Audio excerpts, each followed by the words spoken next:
ये हैं मिस्टर मनसुख, उम्र 60 साल। वैसे तो इनकी उम्र है राम नाम जपने की, पर मनसुख दिन रात अलग अलग लड़कियों का नाम जपते रहते हैं। अरे लड़की, सुन तो। तेरा नंबर क्या है? अंकल, अभी तो आपका नंबर है। अर्थी बुक कर लो अपने लिए। अरे अभी तो मैं जवान हूँ लड़की, सफेद बालों पे मत जा। मनसुख राम को लड़कियां छेड़ने की गलत आदत थी। पत्नी बहुत पहले गुजर गई थी, जिसके बाद मनसुख खुले बैल की तरह हो गए। जहां दिखी नारी वहां लाइन मारी। मनसुख राम के पड़ोसी सोनी जी के यहाँ नई बहू आई। नाम था कल्याणी। अरे वाह बेटा कल्याणी, तेरे आते ही घर में खुशी खुशी हो गई है बेटा। अरे माँ जी, जलेबी खाओ, बात मत करो, बोलने से खुशी को नजर ना लग जाए। जैसे मोहल्ले की हर लड़की पे मनसुख की नजर थी, वो कल्याणी को भी बुरी नजर से देखता है। एक दिन कल्याणी छत पे मिर्ची सुखाने जाती है। दूसरे छत पे खड़ा मनसुख गाना गाने लगता है। उफ उफ मिर्ची, हाय हाय मिर्ची, देखे तो तुझे लग जाए मिर्ची।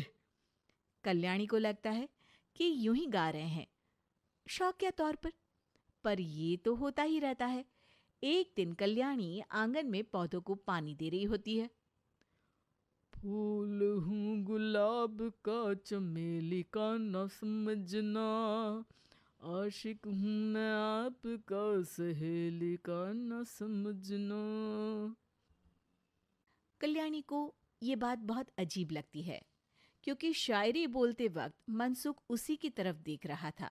वो अंदर जाती है और अपनी सास को कहती है, ये जो हमारे पड़ोसी हैं। अरे दूर रहना उससे। हाँ, दूर ही रहूंगी, पर ये थोड़े अजीब नहीं है? अरे अजीब, आवारा, ठरकी, पता नहीं क्या क्या आदमी है वो। हर लड़की पर नजर डालता है वो। उसकी उम्र की वजह से कोई उसे कहता नहीं। बाकी उसे आसपास रखना भी नहीं चाहिए। अरे पर ऐसे थोड़ी ना चलेगा, एफआईआर करवा देनी चाहिए। हवालात में हवा और लात खाएंगी तो समझ जाएंगे। अरे यही तो दिक्कत है ना समाज की। जिसके साथ दिक्कत होती है उसको भी समाज गुनहगार समझता है। लड़की अगर बोल दे कि फलाने ने मुझे छेड़ा है, तो कुछ लोग तो ये कहने लगते हैं कि लड़की की भी रजामंदी होगी ही।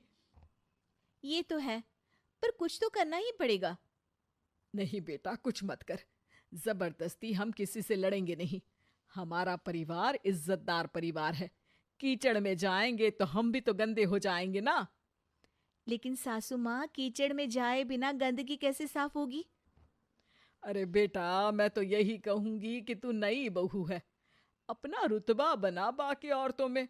अपनी समझदारी से, अपने काम से इन चक्करों में मत पड़ बेटा। बहू सास की बात ना चाहते हुए भी मान लेती है। और कई ऐसे मौके आते हैं जब मनसुख बहू पर उल्टे कमेंट्स करता है। जैसे एक दिन जब बहू छत पर सफाई कर रही होती है तो मनसुख छत पे आकर गाना गाने लगता है। तेरा ध्यान किधर है, तेरा हीरो इधर है, तेरा हीरो इधर है। मेरा ध्यान तो आपकी हरकतों पे ही है। थोड़ा आप भी ध्यान दो कि क्या कर रहे हो आप। अरे बहुत तीखी हो, और मुझे मिर्ची पसंद भी है। अरे वाह। बुढ़ाओ कहीं के। बहू वापस अपने कमरे में नीचे चली जाती है। वो किसी को बताती नहीं है कि आज मनसुख ने उसे क्या कहा, ताकि घर में टेंशन ना हो। एक दिन बहू घर के बाहर रोड पर ठेले वाले से सब्जी खरीदने जाती है।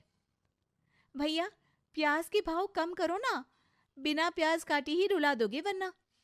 तभी बहू की नजर मनसुख पर पड़ती है, जो वहां से गुजर रही एक लड़की को देखकर कहता है, शीशी भरी गुलाब की, पत्थर पे फोड़ दूं। तेरे लिए तो जाने मन जीना भी छोड़ दूं।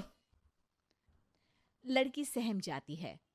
उसकी उम्र शायद 18-19 साल की रही होगी। बहू ने जब ये देखा कि मनसुख ने इतनी छोटी उम्र की लड़की को तंग किया है, तो वो घर में जाके अपने पति से कहती है, तुम्हारा पड़ोसी मनसुख। अरे बहुत नीच आदमी है। अरे कुछ करते क्यों नहीं उसका?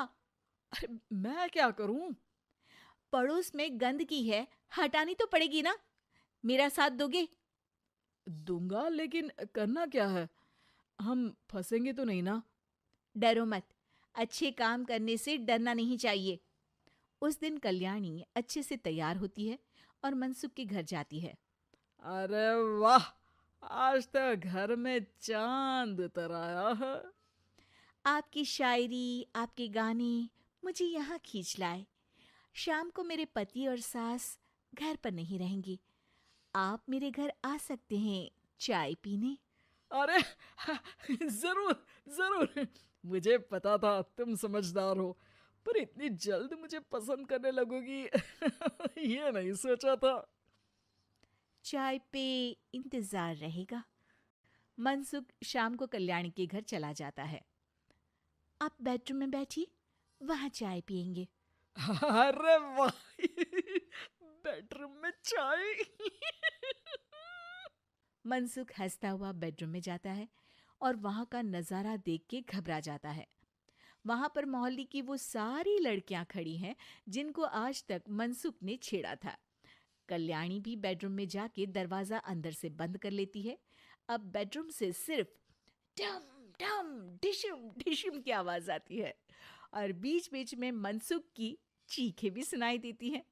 अरे माफ कर दो बिटिया, अरे नहीं नहीं नहीं, अरे डंडे से नहीं, अरे अरे लग जाएगी, अरे आई।